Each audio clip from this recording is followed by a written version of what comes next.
My Lord, I heard the arguments raised by counsel for the respondent, Advocate Anish, and I would like to respond to certain arguments raised by him. The counsel for the respondent argued that the intention of the legislature while enacting the statute, that is, the Protection of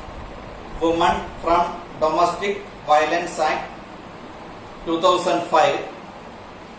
can be read from the preamble of the statute or from the statement of objectives of the statute. My Lord, when the language of the statute is amply clear or when it is unambiguous, there is no need of looking into the preamble of the statute or to the statement of objectives, because in this case section 2q of the statute makes it very clear that the word respondent used in the statute is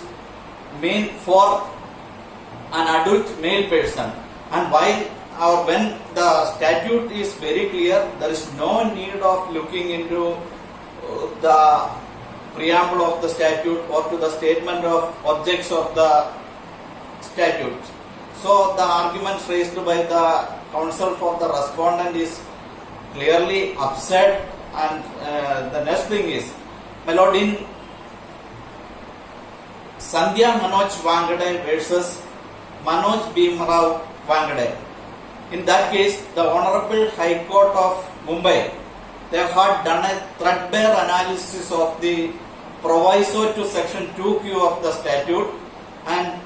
made it very clear that the word used in proviso to section 2q is a relative of the respondent. The word relative used in proviso to section 2q of the statute, that means the statute is the Protection of Women from Domestic Violence Act, and the proviso, the word used relative in that proviso is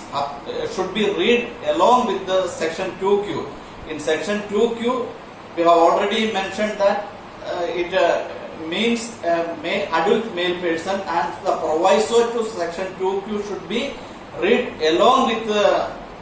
section 2q, and the Honorable High Court of Mumbai made it very clear that the proviso used in section 2q also intends to a male relative. It does not mean, or it did not mean, a female relative of the adult male person. So they had clearly decided in this Sandhya Manoj Wangade versus Manoj Bhimrao Wangade. In that case, they had clearly mentioned that. And my Lord, the arguments of the counsel of the respondent that the words used in the statute should be struck off. It's really ridiculous, and the judiciary has absolutely no role in amending or striking off the words used by the legislature. So my Lord, I humbly request you to allow my petition and set aside the impugned order of the Honorable High Court of Mumbai. Thank you, my Lord.